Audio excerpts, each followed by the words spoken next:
Mesdames, Messieurs, bonjour et merci d'être là par ce dimanche ensoleillé.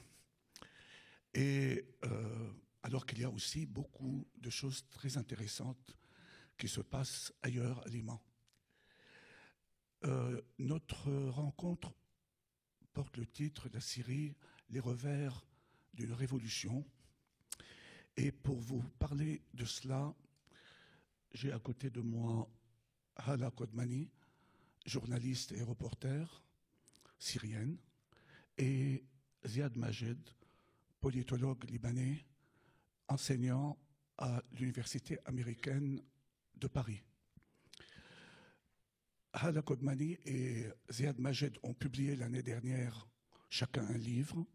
Le livre de Hala Kodmani s'intitule « La Syrie promise » et celui de Ziad, « Syrie, la révolution orpheline ». Hala Kodmani avait commencé à rédiger son livre.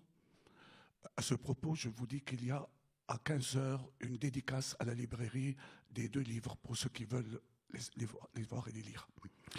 Hala Kodmani a commencé son livre en 2010, avant ce qu'on a appelé les printemps arabes, et il s'agissait d'une correspondance fictive avec son père, récemment décédé, pour lui parler de la France, en fait, fondamentalement. Il n'était pas question que ce livre tourne autour du monde arabe et notamment de la Syrie.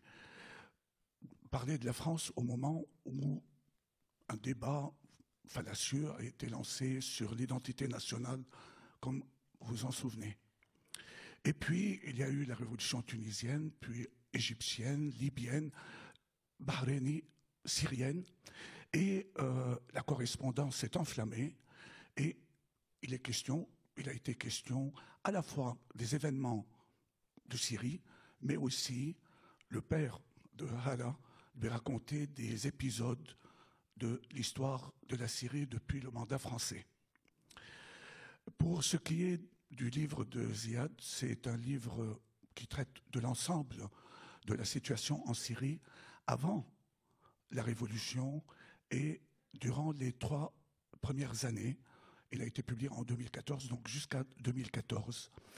Et il décortique le régime syrien, ses mécanismes, traite du soulèvement, des forces vives du soulèvement, de la situation régionale et internationale qui a bloqué l'évolution vers le mieux du soulèvement, et ensuite de la créativité littéraire, artistique en Syrie durant ces années-là. Je vais commencer par demander à Ziad de revenir un peu sur les événements. On a parlé de revers d'une révolution. Pourquoi ? Comment on en est arrivé là depuis 2011 ? Et peut-être même en rappelant un peu les choses concernant ce régime un peu avant. Merci.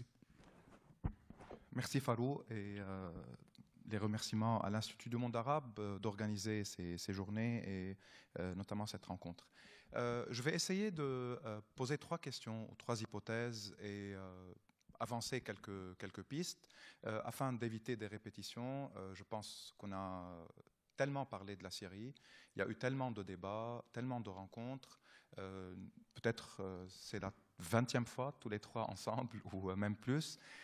Et malgré cela, malgré tous les efforts qui ont été faits dans plusieurs pays, je pense qu'il y a toujours soit une volonté de ne pas comprendre ce qui se passe en Syrie, soit que parfois peut-être trop d'informations crée aussi soit des ambiguïtés, soit des malentendus. Les médias sont assez sélectifs dans le choix. Ce qui est sensationnel, ce qui est parfois une violence spectaculaire, notamment les derniers temps avec Daesh ou avec l'État islamique, attire beaucoup plus d'attention que la mort abstraite causée par des barils de TNT qui sont largués par l'aviation du régime sur les gens. Donc il y a énormément de choses qui se passent, et peut-être aussi cela crée des malentendus ou parfois même une mauvaise compréhension, si j'ose dire, de la situation syrienne. La première question ou hypothèse, est-ce vrai que ces difficile de comprendre ce qui se passe en Syrie. À mon avis, ce n'est pas difficile du tout. C'est vrai que les choses ont évolué depuis 2011, c'est vrai qu'il y a plus de complexité maintenant, mais quel conflit et quelle crise dans le monde n'est pas complexe et ne change pas de caractéristiques avec le fil du temps. Donc, s'agissant de la Syrie, il est très facile de comprendre qu'en 2011, il y a eu un soulèvement populaire contre un régime qui gouverne en Syrie depuis 1970, et je pense que c'est suffisant que ce soit 40 ans de règne d'un régime, d'un parti unique, d'un état d'urgence, de terminologie qui ne varie pas, de propagande qui ne change pas. 40 ans, c'est plus que suffisant pour justifier un soulèvement populaire. Donc il y a eu en 2011 un soulèvement populaire, non seulement contre ces 40 ans-là de despotisme, mais contre une violence qui a été symbolique, mais qui a souvent été physique. Les années 80 étaient des années de mort en Syrie. Il y a eu des massacres dans les prisons. Il y a eu la prison de Tadmor. On a parlé de Palmyre comme site archéologique. On a oublié qu'il y avait une des prisons les plus féroces au monde, où des milliers de gens sont morts sous la torture ou exécutés par les geôliers. Il y a eu des arrestations, des vies brisées. La littérature carcérale syrienne est extrêmement importante. Récemment, notre ami Yassine Haj Saleh a publié un livre récit d'une Syrie oubliée sur ces années, 16 ans en prison. Il était militant de gauche, arrêté à 20 ans. Et donc, il a passé 16 ans de la vie en prison juste pour ce qu'il pensait et pour plus tard ses écrits. Il a été menacé et finalement il a quitté le pays. Avant cela, la coquille de Mustafa Khalife révèle aussi ce monde terrible qu'est les prisons et notamment la prison de Palmyre. Il y a beaucoup de littérature sur ce qu'était le régime syrien, un régime incomparable à d'autres. Peut-être le modèle de la Corée du Nord lui ressemble le plus, surtout qu'il y a eu succession au sein même de la famille dans un cadre républicain, ce qui était le deuxième cas dans le monde après également la Corée du Nord. 70-2000, c'est Hafez Assad père, 2000 jusqu'à aujourd'hui, c'est le fils qui a eu le pouvoir sans même avoir l'âge que stipulait la Constitution, c'est-à-dire 40 ans, il n'avait que 34 ans. La Constitution a été modifiée pour correspondre à son âge. Et tout au long des années Assad, père et fils, les arrestations, l'absence de liberté publique, la destruction du champ politique, ce qui fait qu'en Syrie, les seuls lieux de rencontre qui étaient possibles, c'était les stades de foot ou les mosquées. Ce n'est pas donc une coïncidence qu'une partie des chefs des manifestations étaient des joueurs ou des stars de foot, ou que la majorité des manifestations sortaient des mosquées, là où les gens pouvaient se regrouper, là où ils peuvent combattre la peur, soit par des slogans religieux, soit en se sentant en solidarité, protégés par ce qui est commun. Donc, un soulèvement en 2011 qui a commencé pacifique, qui s'inscrivait dans le printemps ou les révolutions arabes, des gens qui demandaient la liberté, la fin de la dictature, la fin de l'état d'urgence, la libération des prisonniers politiques, le retour des exilés, qui réclamaient la justice sociale et qui, dès le premier jour, étaient confrontés aux balles, à la torture, aux snipers. Donc, de mars 2011 jusqu'à août 2011, une phase pacifique avec des soldats et des officiers parfois qui quittaient l'armée, qui essayaient de protéger des manifestants, qui se faisaient abattre par le régime même. Mais on était dans une phase de manifestation pacifique. Et malheureusement, ces manifestations-là n'avaient pas suscité la même solidarité et la même sympathie que d'autres révolutions arabes avaient suscité au début, pour différentes raisons. La propagande du régime, un régime qui a travaillé pendant 40 ans sur des combinaisons, sur soit évoquer sa laïcité, ce qui plaît à une partie de l'opinion publique, arabe comme occidentale, qui a un problème avec l'islam dans toutes ses phases et dans tous ses aspects. C'est un régime qui souvent évoquait le progressisme et la gauche comme étant des caractéristiques de son mode et de sa philosophie. C'est un régime qui évoquait la résistance contre les États-Unis et Israël, donc cela plaît à un certain public anti-impérialiste qui se contente parfois par des slogans sans voir sur le terrain ce que cela veut dire et qui est capable de ne pas voir des massacres si jamais le tueur insulte les États-Unis ou menace Israël, sans rien faire de toute façon, puisque le front du Golan occupé était le front entre 1974 et 2011, le plus calme parmi les fronts entre l'État d'Israël et les pays arabes. Donc, pour plusieurs raisons, cette révolution n'a pas suscité de la solidarité, de la sympathie, du soutien, non seulement par des gouvernements, mais même par les sociétés civiles. Les manifestations étaient souvent les Syriens et leurs amis. Il y avait au début peut-être des gens impressionnés par le courage et la détermination des manifestants syriens, mais cela a commencé à s'épuiser avec le fil du temps, avec la militarisation de la révolution, qui n'était pas un choix, mais qui était aussi un fait obligé, forcé, puisque le régime avait occupé à partir de août 2011 toutes les places publiques des grandes villes, la ville de Hama, où il y a eu des grandes manifestations. Évidemment, il avait commencé à occuper avant les grandes places publiques de Damas. Il a également envahi la ville de Deir ez-Zour, là où il y avait les grandes manifestations.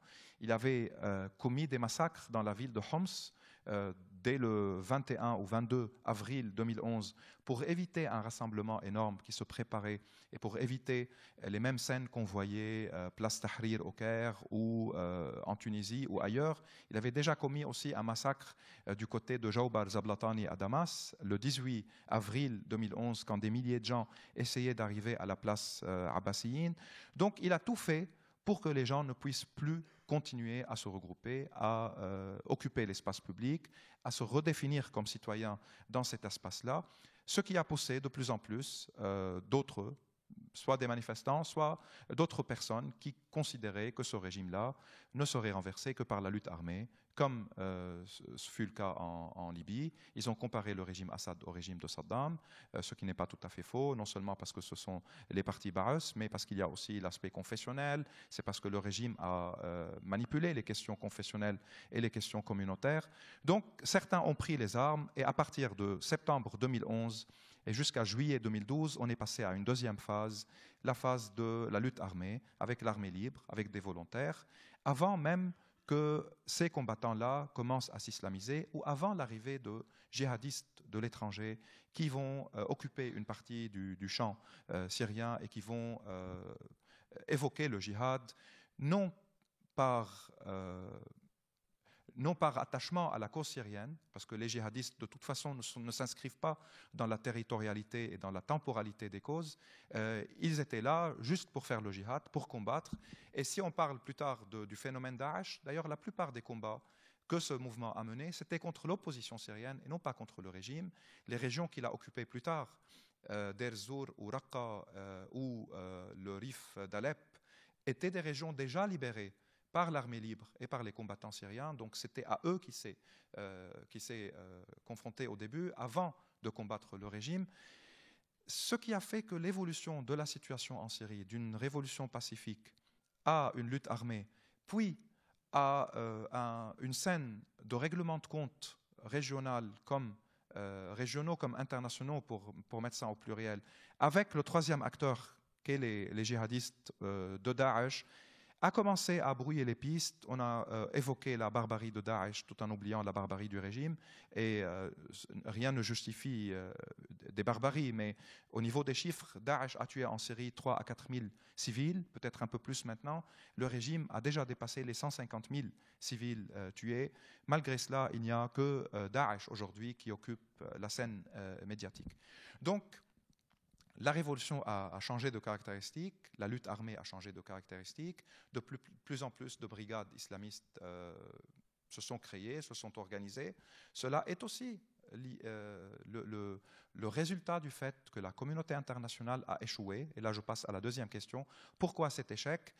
Du moins, pourquoi la communauté internationale n'a pas imposé, à partir de 2012, quand le régime syrien a commencé à utiliser les missiles balistiques Scud, puis l'aviation militaire, ce qu'on a appelé la zone d'exclusion aérienne, la no-fly zone. Pourquoi il n'a pas décidé d'armer les combattants de l'opposition syrienne avant l'islamisation au niveau des missiles sol-air, qui, à mon avis, et je le dis depuis 2012, auraient changé complètement la configuration syrienne. Pourquoi cela aurait changé la configuration? Le régime a survécu grâce à son aviation militaire. Au moins 50 000 civils ont été tués à cause des raids aériens. Les opposants démocratiques, laïcs, ou pour les appeler les opposants civils, ont quitté les zones libérées parce qu'ils n'étaient pas protégés vu le bombardement aérien, ce qui a laissé les zones libérées, surtout aux combattants, qui devenaient de plus en plus islamistes avec le temps, parce que seulement les pays du Golfe et la Turquie venaient à l'aide de ces combattants-là. Et donc, il était beaucoup plus facile d'appeler une brigade, la brigade du prophète Mohammed, que de l'appeler autre chose pour recevoir le soutien de certains réseaux salafistes dans le Golfe, ou même de certains gouvernements, puisque l'Occident a décidé de ne pas livrer des armes, et puisque les États-Unis ont mis un veto, même à leurs alliés régionaux, au niveau des livraisons des armes ou des missiles anti-air. Qu'est-ce qui a été évoqué pour ne pas fournir les missiles anti-air? On ne sait pas dans quelles mains ils vont tomber. On ne veut pas répéter l'expérience de l'Afghanistan. Ça a commencé avec les Stinger contre l'aviation soviétique, puis ce sont des groupes terroristes qui ont pris ces missiles-là. Or, cela, c'est une démagogie parce qu'on sait aujourd'hui que la nouvelle génération des missiles fonctionne sur empreinte digitale. Donc, ils pouvaient très bien choisir les combattants qui vont utiliser ces missiles-là pour protéger la population civile et pour ne pas permettre au vide d'être rempli juste par les forces ou les brigades islamistes qui combattent le régime dans les zones libérées. Ça, c'est la première chose. La deuxième chose, si jamais ces missiles-là passent à d'autres mains, ils sont volés ou il y a des accrochages, une brigade le remporte contre l'autre, on peut facilement les neutraliser via satellite. Donc, il y avait pas mal de moyens technologiques pour contrôler qui va utiliser les missiles anti-air. Cela aurait affaibli le régime. Aujourd'hui, il pourrit la vie des gens dans les zones libérées. Alep est un laboratoire tragique de barils explosifs, une arme primitive. On amène des barils parce que les missiles coûtent cher. On met des clous, des explosifs. Tout ce qu'on peut trouver, on peut mettre dans ces barils-là. Et aucune précision. C'est fait pour détruire des zones civiles. C'est fait pour anéantir des quartiers. Et donc, c'est fait pour punir les gens dans les régions libérées. Et non seulement donc, il y a ces catastrophes humaines au niveau de la population, non seulement cela a causé la fuite de centaines de milliers de gens vers l'extérieur, notamment vers la Turquie dans le cas du Nord, ou vers le Liban dans les cas du Sud et de la Ghouta de Damas, et vers la Jordanie, mais en plus, cela a permis à seules les brigades islamistes de rester sur place parce qu'elles sont prêtes à combattre, à tuer et à mourir, ce qui n'était plus le cas d'une partie de la société civile syrienne qui voulait davantage travailler sur la reconstruction sociale d'un pays détruit par le régime. Ceci dit, il reste toujours des gens en Syrie, des médecins, il y a la défense civile qui continue à travailler, il y a une gestion dans certains villages, dans certains quartiers de conseils locaux, mais même l'expérience des conseils locaux qui auraient pu se développer, ceux qui l'ont organisé et qui l'ont mis en place ont été arrêtés par le régime et certains sont morts sous la torture. Je cite le nom de Omar Aziz, qui a fait ses études en France, qui était le premier à rédiger le document sur comment gérer les conseils locaux dans les zones occupées, dans les zones libérées, pardon. Il a été arrêté et il est mort suite à la torture et suite au mauvais traitement dans les geôles d'Assad. Donc, la troisième question que je souhaite poser, qui est qui en Syrie aujourd'hui et pourquoi un tel acharnement iranien et russe? Contrairement à ce que les anti-impérialistes continuent à dire et à soulever, il n'y a jamais eu une volonté américaine d'intervenir en Syrie. Ça a été clair dès le premier jour, au niveau des déclarations de Obama, au niveau de son administration. Même le directeur de l'OTAN, ou le chef, je ne sais pas quel est son titre, le Danois, qui a régulièrement dit qu'il n'y aura pas d'intervention militaire en Syrie, suite au massacre chimique donc suite au dépassement de la seule ligne rouge qui était mise par l'administration américaine, étant l'usage de l'arme chimique. Il n'y a pas eu d'intervention. Il a suffi que le criminel rend l'arme du crime pour qu'il n'y ait pas de châtiment ou de tribunal. Donc, contrairement à toute la propagande sur la volonté impérialiste d'intervenir, ceux qui ont, dès le premier jour, intervenu massivement, d'une manière acharnée et décisive en Syrie, sont les Iraniens et les Russes. La Russie a livré des milliers de tonnes d'armes au régime à travers le port de Tartous pour différentes raisons. Ils se vengent contre l'Occident suite à une série de guerres où ils étaient marginalisés. Ça commence avec la Serbie, ça passe par l'Irak, pour même arriver à la Libye 2011. Tartous, c'est le seul port militaire russe dans la Méditerranée et un plan devait le développer jusqu'en 2020 pour qu'il soit la plus grande base maritime militaire dans la région. La Syrie, c'est le 7e client des armes russes, et donc perdre ce marché est assez problématique pour l'économie russe. Tous les investissements autour du gaz syrien sont des investissements russes avec leur infrastructure, et Poutine considère qu'à travers la Syrie, il pourra s'imposer, comme en Ukraine d'ailleurs, le nouveau leader d'un empire qui se reconstruit après de longues années d'hibernation suite à la chute de l'Union soviétique. Donc, il y a cela du côté russe. Du côté iranien, la Syrie, c'est le seul État allié de l'Iran. Tous les autres alliés de l'Iran sont des acteurs non étatiques, que ce soit le Hezbollah libanais, le djihad islamique en Palestine, Hamas pendant quelque temps, les milices chiites irakiennes, les milices Hazara afghans. Tous les acteurs alliés à l'Iran sont des acteurs non étatiques, mis à part le gouvernement syrien, qui est un allié important depuis 1980. En 1980, suite à la révolution iranienne, l'Iran cherchait un régime arabe capable de soutenir Téhéran quand la guerre avec l'Irak a commencé, pour que Saddam n'utilise pas l'argument arabe persan dans cette guerre-là. En même temps, les Syriens qui étaient présents au Liban voulaient aussi se montrer capables d'être intermédiaires entre l'Iran et l'Occident, entre l'Iran et l'Arabie saoudite, l'autre allié du régime syrien OTAN. Pour l'Iran aussi, la Syrie, c'est l'accès à la Méditerranée, c'est surtout l'accès au Liban, où à partir de 82, les gardes de la révolution vont créer le Hezbollah.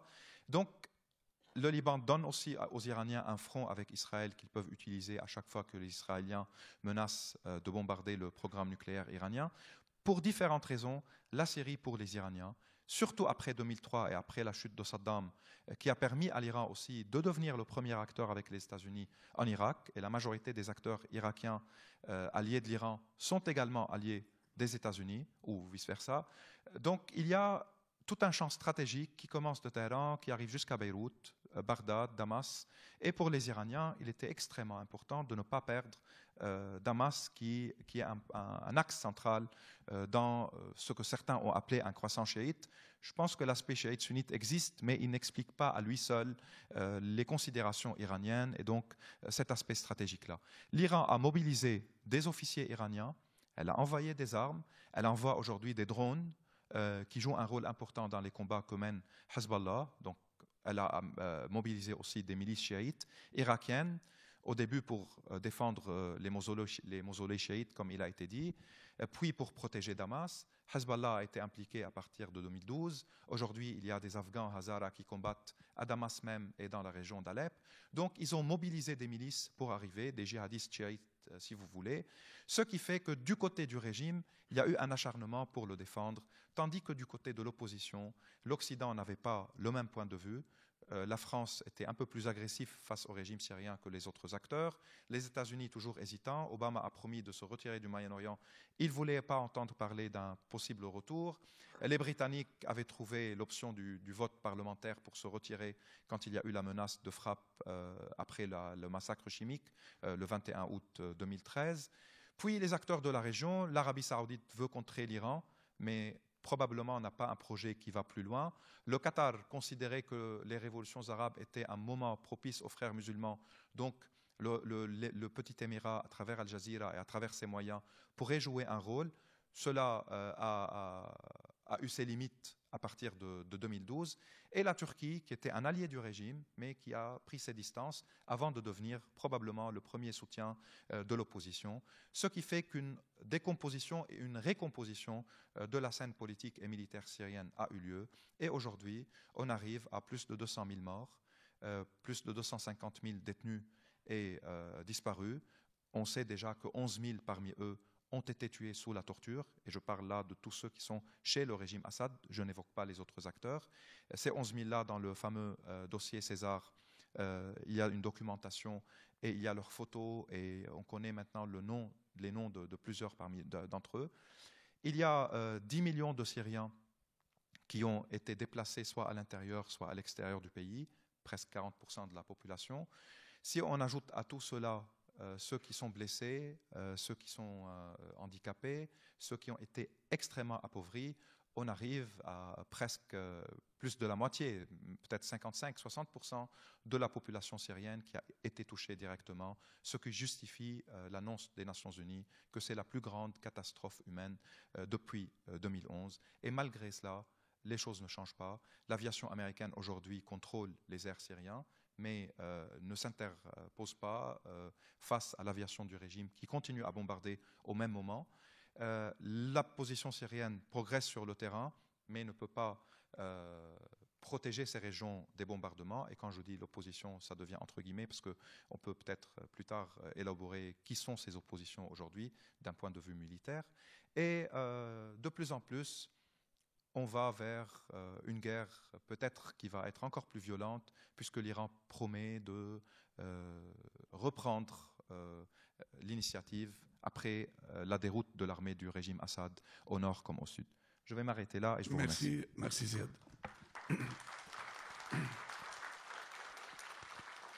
Oui, en fait, sur les chiffres, d'après l'ONU, il y a 11,6 millions de Syriens qui sont dans le besoin, qui ont besoin d'aide. Et il y a en plus des 4 à 5 millions de réfugiés dans les pays voisins. Il y a à peu près 7 à 8 millions de déplacés à l'intérieur. Donc c'est vrai, et ce n'est pas là. Ils ont dit que c'était la plus grande catastrophe humanitaire depuis la fin de la Deuxième Guerre mondiale. Bon. Alors, et à partir de là, de tout ce qu'a dit Ziad, qu'est-ce que tu peux ajouter sur la situation actuelle? Aujourd'hui, est-ce que nous en sommes? Et comment vois-tu l'évolution possible de la situation? Bonjour à tous, merci d'être là par un dimanche ensoleillé en effet, et merci à l'Institut du monde arabe de nous donner l'occasion de parler de la Syrie. Je veux juste vous dire un mot qui sera mon introduction aussi, des photos que vous voyez défiler depuis le début de notre séance et qui sont des photos d'Alep et de la région d'Alep, prise par un jeune photographe avec qui je travaille sur le terrain. Il s'appelle Mohamed Abdelaziz, et donc au mois de mars dernier, on était tous les deux à Alep, et voilà. Donc c'est une partie du reportage. Certaines ont été publiées dans les journaux avec mes articles. Bon, tout ça pour vous dire que je vais un petit peu compléter le tableau qu'a dessiné Ziad, surtout sur les forces en présence, et en tombant plus terre à terre sur le terrain, puisque j'ai le privilège de pouvoir encore de temps en temps aller sur place en Syrie, dans les zones tenues par l'opposition armée, donc hors du contrôle du régime. Et bon, je m'intéresse plus particulièrement au sort des Syriens et non pas aux combattants d'un côté comme de l'autre. Mais c'est il me semble important de continuer à vivre ça, parce que comme sans doute vous le voyez en suivant les médias, le grand absent quand on parle de la Syrie, ce sont les Syriens. On a beau dire des chiffres, de dire il y a 3 millions de réfugiés ici et 2 millions, et il y en a 1500 qui sont morts en mer, etc. Les récits de la vie quotidienne des Syriens sous ce que Ziad a indiqué comme bombardement aérien quotidien, etc., il n'est pas présent. Pour une raison bien simple, c'est que malheureusement, les journalistes occidentaux ne peuvent plus se rendre dans ces parties de Syrie à cause des risques que vous savez bien, que des mouvements extrémistes avec les enlèvements et les exécutions, etc. Si bien que même dans les zones contrôlées par des formations militaires beaucoup plus raisonnables, ils ont peur pour les journalistes. Et moi, à chaque fois que je dis on ne peut pas faire entrer un journaliste français dans ces zones-là, ce serait vraiment bien. Ils disent on a trop peur, on ne peut pas. Et je crois que ça se reflète énormément dans la couverture médiatique qu'on peut suivre, notamment en France, parce que dans le même temps, du côté du régime, il y a une véritable offensive de relations publiques qui se traduit par l'invitation de journalistes sur place et pour aller voir ce que le régime veut montrer de ce qui se passe en Syrie, complètement de son point de vue, dans ces zones, et évidemment avec des journalistes complètement encadrés par ces services. Mais bon, du coup, on se retrouve avec des reportages dans Paris Match ou à la télévision, etc., qui sont pratiquement de relations publiques pour le régime. Mais je comprends en même temps que pour un journaliste, c'est très important d'aller sur place. Je suis bien placé pour le savoir. Et quand ils n'ont pas d'autre possibilité d'aller en Syrie que comme ça, ils finissent par y aller et essayer de faire tout ce qu'ils peuvent faire. Maintenant, bon, qu'est-ce qu'on voit quand on a la chance d'être syrienne et de pouvoir passer, non pas comme journaliste, mais aller auprès de la population qui se trouve effectivement depuis 4-5 ans sous matraquage quotidien. Bon, les armes ont augmenté de calibre et le sort des gens est le même. Bon, vous avez pu voir des photos de désolation et de destruction totale et de dévastation d'Alep. On est en train, le thème de la ville, c'est l'une des villes les plus anciennes de l'histoire. Bon, évidemment, on n'est pas allé dans la partie touristique. Elle n'est pas complètement détruite, j'en rassure quelques-uns, y compris la vieille ville, de ce que j'ai pu en voir. Mais ce qui me semble important, et je donne suite aussi à ce que signalait Ziad, quand on voit les gens qui vivent ça, c'est le sentiment d'un abandon total, de l'abandon du monde, une amertume qui n'est même plus une révolte. J'ai pu le suivre au fur et à mesure des années. C'était de la révolte. On m'interpellait parce que je venais de France. Mais qu'est-ce que fait le monde? Et qu'est-ce que vous faites? Et pourquoi vous ne réagissez pas? Et comment ça se fait qu'on nous laisse tuer comme ça? Maintenant, c'est le fatalisme total. Ils n'ont rien fait. Ils s'en fichent en fait. On ne compte pas. Le peuple syrien ne compte pas. Les Syriens ne comptent pas. C'est ça, on l'a compris. C'est vraiment le message que les gens ordinaires qui ne sont plus en train de vouloir, sont plus en état de vouloir tel type de Syrie ou tel type de société ou telle formation politique ou telle idéologie, mais qui reçoivent des bombes, qui ont perdu souvent leur maison, leurs instruments de travail, qui vivent souvent de l'aide internationale et qui se retrouvent ce sentiment d'abandon. Un sentiment d'abandon qui entraîne forcément. Je me souviens la première fois, je crois que c'était fin 2011 déjà, quand la communauté internationale ne réagissait pas aux tirs sur les manifestants, quand les manifestants étaient tués par les forces de sécurité du régime. Un des slogans pris à l'époque, Ya Allah mal nagheirak, c'était Dieu, nous n'avons que toi pour nous protéger puisque le monde nous laisse tomber.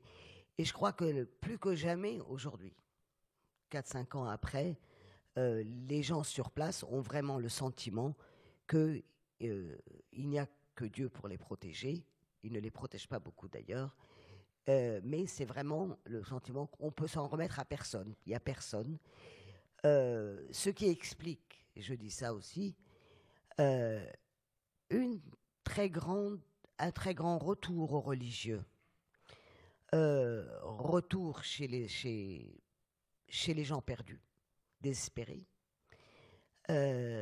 Retour, bon, dans certaines zones, là où je vais, c'est souvent les environs d'Alep ou les environs de Idlib, des zones déjà où il y a un conservatisme social ou une religiosité un peu inscrite dans la sociologie, mais certainement un sentiment accru aussi, ce qui explique aussi qu'on est qu'il est aujourd'hui très difficile de faire entendre autre chose.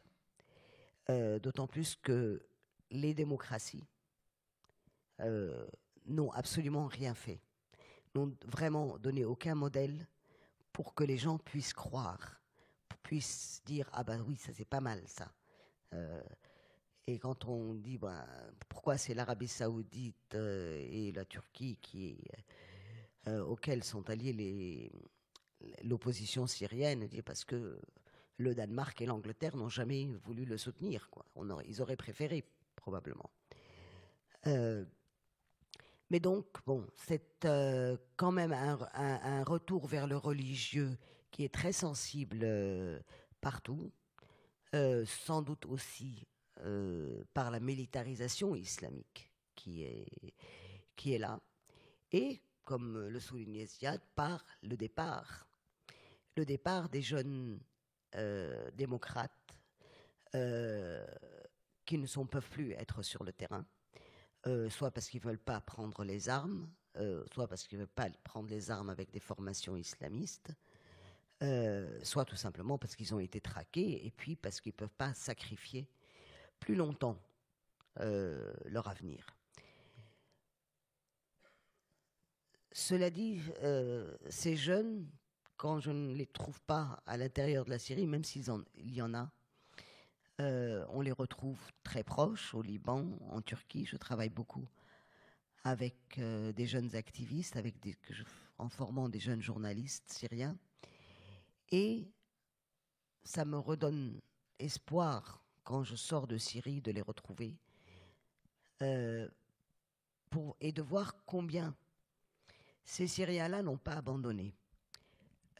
Combien, aujourd'hui, il y a une société civile qui se réveille, qui a toujours été là, qui a toujours travaillé, mais qui, même dans l'impossibilité, vu les violences, vu l'intensité des bombardements, de pouvoir rester sur place, continue à faire pour les autres.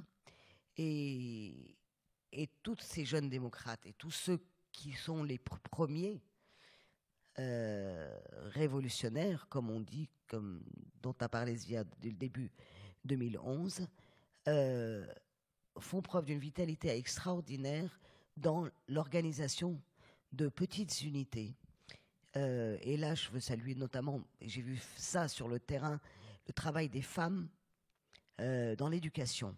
Maintenant, depuis 1 an ou 2, la déscolarisation des enfants dans beaucoup de zones syriennes est devenue un enjeu majeur.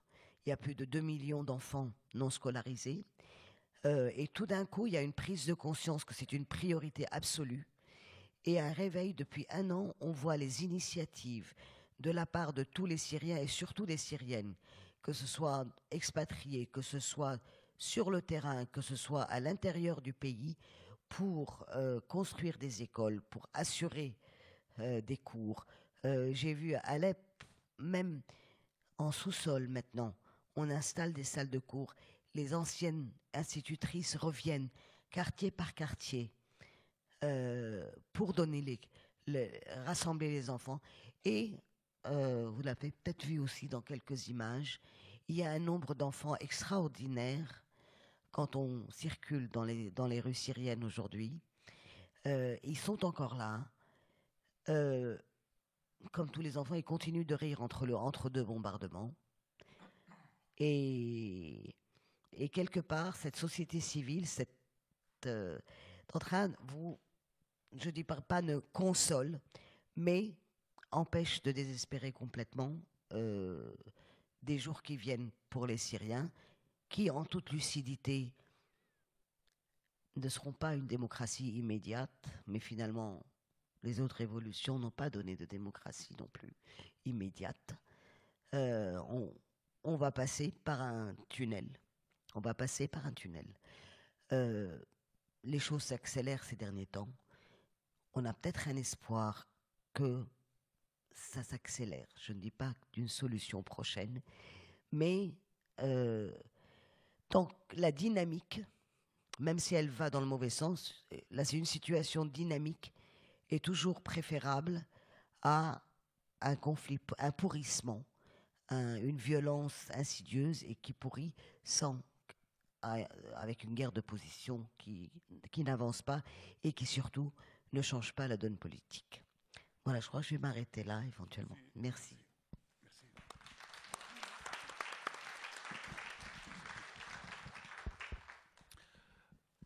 Il y a parmi les raisons, disons, de la désaffection de l'opinion publique internationale, il y a un autre facteur, je pense, Ziad, c'est les insuffisances de ceux qui se sont autoproclamés représentants du peuple syrien, c'est-à-dire ces organismes qui ont été formés à l'extérieur et qui ont été bien en deçà de ce qu'on pouvait attendre d'eux et qui n'ont pas su trouver le langage qu'il fallait pour être au diapason avec les aspirations et la douleur des gens à l'intérieur.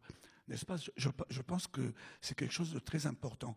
Et s'il n'y a pas eu de direction politique du soulèvement en Syrie, parce que le soulèvement a commencé d'une façon tout à fait spontanée. Les jeunes ont essayé de former des comités de coordination, d'abord à l'échelle de quartiers, de villages, puis à l'échelle régionale, puis à l'échelle nationale. Mais ce ne sont pas ces comités de coordination qui ont pris le dessus, qui se sont exprimés, qui ont pu faire parvenir leur voix à l'opinion publique internationale, mais cela a été d'une certaine manière, bon, peut-être c'est un mot un peu dur, mais ça a été usurpé par des représentants à l'étranger. Un deuxième point qui me semble important, sur lequel Ziad a insisté, c'est comment le soulèvement a été noyé assez tôt dans le marécage des conflits régionaux, c'est-à-dire entre le conflit, grosso modo pour aller vite, entre l'Iran et l'Arabie saoudite.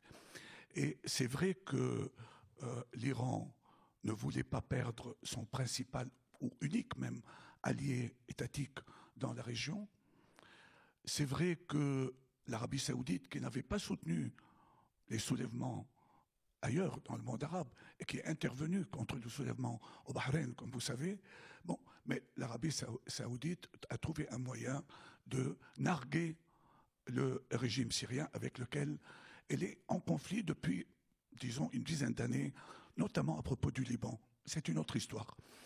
Et il y a aussi un troisième point que je voulais ajouter, c'est que la coalition internationale formée pour stopper et réduire Daesh n'est pas intervenue contre Daesh dernièrement, quand des colonnes traversaient des zones complètement désertiques pour aller conquérir Palmyre, et on n'a pas entendu parler d'un seul bombardement de ces colonnes, ni de la part de l'aviation du régime, ni de la part de l'aviation de la coalition qui avait annoncé une semaine auparavant qu'elle venait de tuer le deuxième responsable, le deuxième dirigeant de Daesh est de kidnapper sa femme. Mais après une semaine, voilà que Daesh prenait la ville de Palmyre. Dernière chose, et ça a été un peu douloureux quand même pour... Bon, bien que maintenant, nous sommes un peu habitués à tout cela. Comment les médias se sont emballés quand Daesh a pris la ville de Palmyre, pas pour se soucier des habitants de Palmyre, pas pour se soucier des habitants des autres villes occupées par Daesh, mais pour se préoccuper uniquement du patrimoine de Palmyre. Bien entendu qu'il faut s'inquiéter pour le patrimoine. C'est un patrimoine, c'est évident qu'il appartient aux Syriens et à l'humanité. Mais avec ça, vraiment, je n'ai pas entendu une seule intervention publique où on parle de ceux qui sont bombardés quotidiennement. Et le renvoi en permanence d'une barbarie à l'autre, si vous voulez. On ne peut pas intervenir, on ne peut rien dire, c'est compliqué, parce qu'il y a une barbarie qui est Daesh et une autre, une dictature féroce et tout. On sait, mais que voulez-vous? Il faut en finir, accepter de négocier avec Assad. Bon, il y a eu, l'opposition a dit oui, on va négocier. Et vous avez, je ne sais pas si vous avez vu un peu eu vent des négociations qui sont déroulées à Genève, où on s'est rendu compte que le régime ne voulait pas négocier. Bachar al-Assad ne sait pas, ne veut pas et ne peut pas négocier. Donc tout ce qu'on dit sur les négociations, sur de possibles négociations entre l'opposition et du régime est du blabla. Et Bachar et avec tous ses représentants, ont toujours désigné l'autre partie comme inexistante, c'est-à-dire il n'y a pas de gens, il n'y a pas de peuple. Il y a des agents de l'impérialisme, des agents du sionisme, des djihadistes venus de l'étranger, mais il n'y a pas de Syriens. Donc, avec qui voulez-vous que je négocie, dit-il. Bon. Et dans ces conditions-là, les semaines et les mois à venir risquent d'être particulièrement meurtriers. Particulièrement meurtriers, pourquoi? Parce que le régime a perdu dernièrement une bonne partie de ses positions stratégiques. Selon des experts, il n'occupe pas plus de 25% du territoire syrien. Et il y a une contre-offensive iranienne notamment qui a commencé, enfin, ou plutôt qui s'est accentuée ces derniers jours. Et cela risque d'entraîner des pertes humaines considérables. Donc, bon, avant de donner la parole, si vous avez des questions à poser à nos deux intervenants, je crois qu'il est absolument important de ne pas oublier la Syrie dans ces semaines à venir. Voilà. Est-ce qu'il y a quelqu'un qui voudrait poser des questions, prendre la parole, etc. C'est bon, est-ce qu'il y a... J'ai déjà le micro. Oui. Oui. Ici, il y a... Bon, je vais. Bon, merci pour ces exposés. La Syrie est vraiment dans nos cœurs, mais j'ai beaucoup de questions à poser. Seulement, je vais m'en tenir à quelques questions parce que je crois qu'il y a quelque chose qui n'est pas clair pour moi. Je ne sais pas si c'est le cas des autres. C'est la position de l'opposition. C'est quoi l'opposition en Syrie? On a d'abord parlé de zones libérées. Donc libérées par qui? Et pourquoi ceux qui les ont libérés n'ont pas pu les défendre? Ça, c'est une question. Alors qu'il y a quelques mois, même moins que ça, on a vu dans les médias une ville comme Kobané, qui était aussi occupée, c'est une ville kurde à la frontière avec la Turquie, qui a été occupée, attaquée par les djihadistes islamiques et que tous les Kurdes se sont mobilisés pour la libérer. Ils y sont parvenus. Je ne sais pas si ces informations sont exactes. Donc, c'est quoi l'opposition en Syrie? Pourquoi est-ce que ceux qui ont libéré des zones n'ont pas pu tenir? Comment est-ce qu'une partie de cette opposition au régime qui est armé est passée de l'autre côté, c'est-à-dire du côté des djihadistes islamiques, ce que Ziad a dit tout à l'heure? Et pourquoi une autre partie a quitté le pays? Parce que, comme a dit Madame Kodmani, que les démocrates sont partis parce qu'ils ne veulent pas sacrifier leur avenir. Mais leur avenir, c'est de défendre leur pays, ce n'est pas de partir. Alors comment est-ce que les djihadistes, ce sont eux qui avancent, ce sont eux qui veulent gagner du terrain, et en face d'eux, on ne trouve pas des forces syriennes, que ce soit des démocrates ou des non-islamistes, qui restent sur le terrain et qui payent le prix pour justement défendre leur pays, les libérer à la fois d'un régime despotique et aussi des djihadistes islamiques. Hein. Voilà. D'accord. Ziad, tu peux peut-être pas sur cette question particulièrement, peut-être. Alors, deux choses. La première, avec tout respect que j'ai pour les combattants kurdes et pour leur courage et leur détermination, ce qui a libéré Kobani, c'est l'aviation américaine. Que ça soit clair militairement, je pense, cela ne diminue en rien la solidarité kurde, que personnellement je soutiens et même plus, et leur volonté de défendre leur région. Mais c'est grâce aux 1600 raids aériens que Kobani a été libéré de Daesh. Donc, si vous avez suivi ce que j'ai dit, si vous suivez les infos en Syrie, le grand problème des zones libérées, elles sont libérées par le peuple syrien, par les combattants syriens, qu'ils soient islamistes ou non islamistes, parce que les islamistes sont des Syriens, et je fais une grande distinction entre islamistes et djihadistes non syriens notamment, et je vais revenir à ce point. Donc les zones libérées sont des zones libérées par le peuple syrien contre le régime de Bachar al-Assad qui les bombarde depuis. Pourquoi ils n'arrivent pas à le défendre? Les régions, ils les défendent. Et ils sont toujours des régions libérées de la présence de l'armée de Assad. Mais vu qu'il y a l'aviation du régime qui n'a pas été neutralisée par la communauté internationale, cette aviation-là continue à bombarder, à massacrer la population civile dans les zones libérées, ce qui pousse cette population civile à partir. La ville d'Alep, les quartiers libérés de la ville d'Alep comptaient 1 800 000 habitants. Aujourd'hui, il y a 280 000 dans la zone libérée d'Alep parce que le régime les bombarde jour et nuit avec les barils explosifs, avec toutes sortes d'armes. Donc, la question de défendre les zones libérées, elles sont toujours libérées.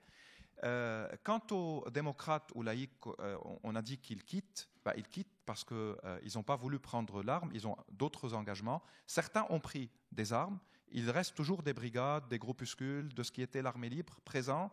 Certains ont rejoint des formations islamistes syriennes et qui combattent pour défendre les zones libérées face au régime et face à Daesh. Parce que, si vous ne le savez pas, la région de Idlib et la région d'Alep étaient occupées par Daesh. Et en décembre 2013, janvier 2014, les formations de l'armée libre et des islamistes syriens ont chassé Daesh de toute la région de Idlib et de l'ouest d'Alep. Daesh reste aujourd'hui à Raqqa et à Deir ez-Zour comme à l'est d'Alep. Maintenant, quelle est la différence entre islamistes et djihadistes? Pour aller très vite, les djihadistes, à leur majorité, c'est-à-dire les gens de Daesh, ne sont pas syriens, ils sont venus de l'étranger, certains déjà étaient en Irak depuis 2003-2004. La majorité des dirigeants militaires de Daesh sont des anciens officiers de l'armée de Saddam Hussein qui, après 2003, ont rejoint Al-Qaïda, puis sont devenus membres de Daesh, nés en 2013. Une partie aussi sont des Tchétchènes, des dirigeants militaires. Sinon, il y a au niveau des dirigeants politiques ou religieux, des Tunisiens, des Saoudiens, de partout. C'est une occupation, comme la voit une grande partie du peuple syrien dans les régions que Daesh occupe.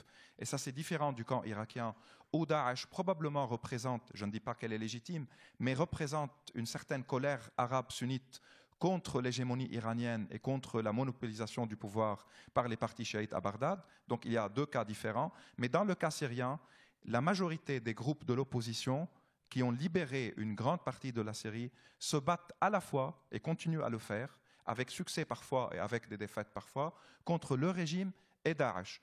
Si des gens préfèrent ne pas mourir sous les barils explosifs pour continuer leur travail ailleurs, personnellement, je n'ai rien à leur reprocher. Ils partent en Turquie ou au Liban ou dans d'autres régions de la Syrie pour continuer le travail. Et c'est là le crime qui a été commis contre les Syriens.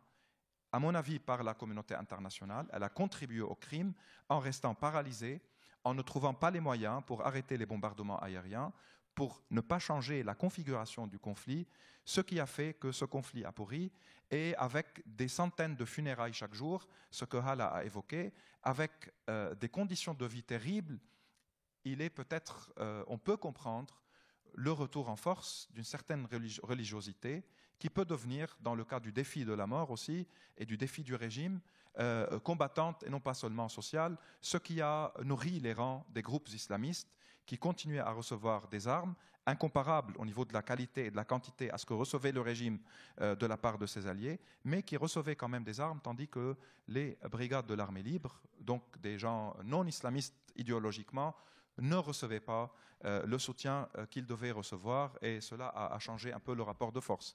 Mais on ne peut pas demander à des gens qui meurent sous les barils pourquoi vous avez essayé de partir, parce que la question aujourd'hui, ce n'est pas Daesh ou Assad, c'est Daesh et Assad ensemble, parce que les deux barbaries se renvoient l'une à l'autre, ou on tourne la page et peut-être le potentiel humain syrien avec l'aide internationale pourrait faire la différence. Merci. Ici. Attendez, monsieur, on va vous apporter Attendez, ils vont vous donner un micro. Ils vont vous apporter un micro. Bon, je voudrais d'abord exprimer ma solidarité avec le peuple syrien.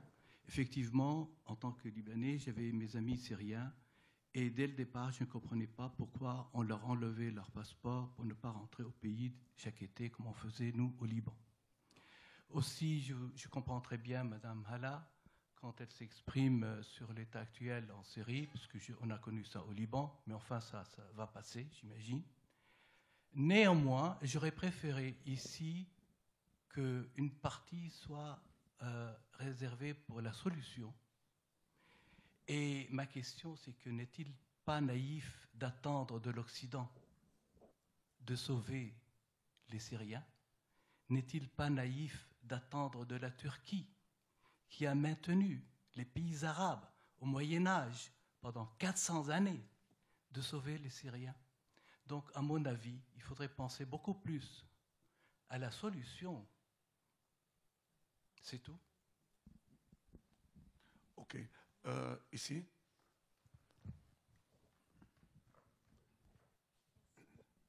Bonjour et merci. Moi, j'ai entendu que vous attendez de la communauté, notamment française, de réagir.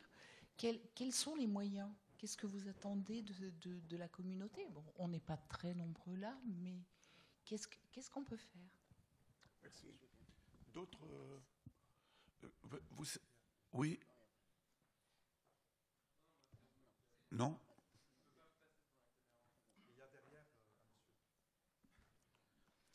Vous savez, on n'a plus beaucoup de temps parce qu'il faut quitter la salle à 13h, mais on nous tolère 5 minutes.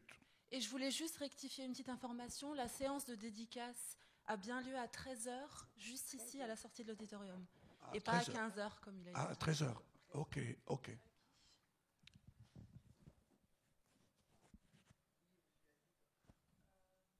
Monsieur Ziad, je trouve que pour les barils de pétrole, ça reste votre point de vue depuis tout à l'heure. D'accord. Parce qu'aujourd'hui, Bachar Assad, il combat Daesh, d'accord, et pas le peuple.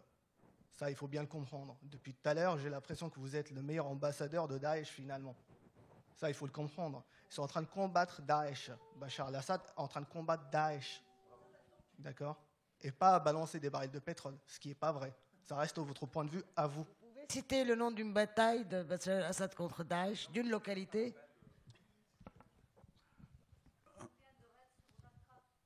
Est-ce qu'il... Bon. C'est qui parle? Levez la main, ça m'aidera. Bon. Je n'ai rien à ajouter, non, mais je n'ai rien à ajouter. Je trouve que c'est honteux, le propos de ce monsieur.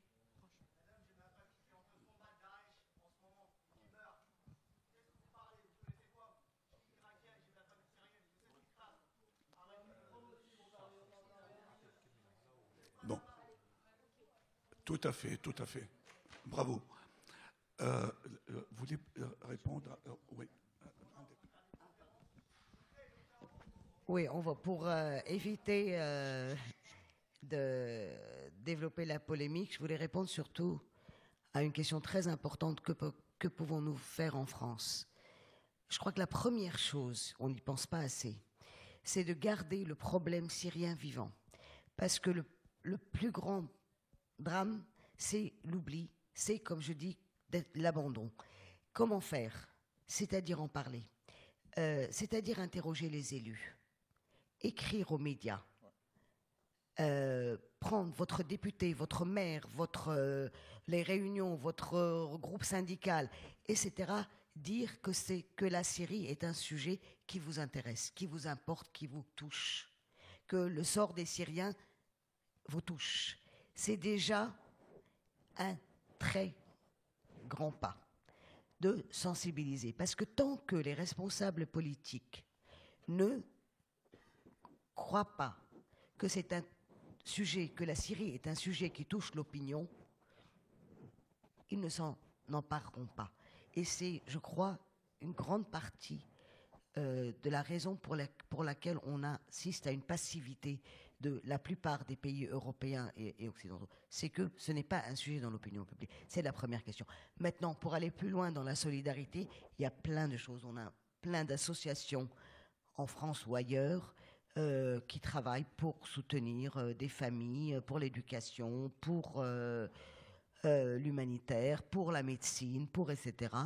Vous pouvez les trouver sur Internet. On est une association Souria Houria qui a notamment un site Internet où vous trouverez beaucoup d'informations là-dessus. Voilà. Bon. Merci. Tu vas ajouter quelque chose? Oui, non, juste rapidement. Je pense qu'il y a des millions d'images, de films qui viennent de Syrie aujourd'hui. Les Syriens avaient peur en 2011 que la malheureuse expérience de Hama se reproduit, parce qu'à Hama, le régime Assad a tué entre le 3 et le 21 février 82 plus de 20 000 personnes en détruisant la ville. Et malheureusement, il n'y avait pas d'images, il n'y avait pas de témoignages. Il y a eu, je pense, dans la presse française, un article dans Libé de Jean-Pierre Perrin. Sinon, on n'avait pas vu les visages des Syriens. Et une des grandes réussites du régime Assad, c'était d'occulter le peuple syrien pendant très longtemps. Ce qui a fait qu'en 2011, quand les gens ont décidé de se soulever, quand ils sont descendus dans la rue parce qu'ils voulaient vivre la tête haute, ils ont tout documenté, ils ont tout filmé pour que le monde n'ait pas d'excuses, pour qu'on ne peut pas dire qu'on n'a pas vu. On a vu. On a vu le bombardement. Le monsieur peut-être ne les regarde pas, mais il y a sur YouTube des millions, je n'exagère pas, de films sur les bombardements. Il y a des rapports de Human Rights Watch, de Amnesty, des commissions d'enquête des Nations Unies sur les crimes de guerre, les crimes contre l'humanité commis à travers les barils de TNT et non pas de pétrole. Malgré cela, malheureusement, il n'y a pas eu suffisamment, au niveau de la communauté internationale, une action. On a toujours évoqué le tribunal pénal pour les crimes de guerre. Cela n'a pas été le cas. On dit que c'est le veto russe et chinois, mais peut-être il y a plus que cela. Et peut-être il y a d'autres moyens pour trouver aussi des méthodes et des instruments pour amener les criminels devant les tribunaux. La solidarité internationale, il y a des médecins qui continuent à partir en Syrie aujourd'hui. Notre ami Raphaël Pitti et plein d'autres font des allers-retours pour former et pour aider des médecins syriens qui restent sous les bombes à Alep et qui restent dans les zones libérées pour travailler avec les gens. On peut aider les associations médicales. Il y a des associations qui travaillent en France comme ailleurs. Il y a des initiatives qui se font dans les camps de réfugiés au Liban ou en Turquie pour l'éducation, pour les vaccins, pour le travail avec les enfants. Il y a certainement un grand besoin de psychothérapie, de thérapeutes qui travaillent avec les enfants qui ont vu la mort, qui ont vu les corps. Il y a donc beaucoup de travail qui peut se faire. Il y a des sites, on peut, si vous voulez, vous en donner plusieurs sites. En France, il y a des initiatives, Souria Houria et d'autres. Il y a des activités culturelles qui se font. Le cinéma syrien se développe. Il y a des films magnifiques que vous pouvez voir sur le net ou parfois en salle. Il y a un travail artistique, il y a des ciné-clubs qui sont là. Donc il y a beaucoup de choses. Il faut juste comme il a été dit, ne pas accepter que l'oubli cache les visages des Syriennes et des Syriens, parce que beaucoup de Syriennes femmes se sont mobilisées depuis le début. Ils continuent à se mobiliser aujourd'hui contre les djihadistes et surtout contre le régime. Il y a beaucoup de travail qui se fait, mais qui reste malheureusement moins couvert que les barbaries, que la violence spectaculaire. Et Daesh joue ce jeu-là, montre sa barbarie, et cela malheureusement attire souvent les médias parce que c'est sensationnel, parce que c'est primitif, parce que ça renvoie à une image de barbarie qui choque. Et donc, ça occupe beaucoup plus l'espace que doivent occuper les initiatives citoyennes, le travail que font des millions de Syriennes et de Syriens et de leurs amis dans le monde. Et je vous remercie. Merci Ziad. Merci à vous, merci de votre présence. Et vous savez qu'il y a beaucoup de choses intéressantes qui se passent à Lima cet après-midi. Il y a beaucoup de conférences intéressantes. Donc consultez le programme aussi. Cela vaut la peine. Merci.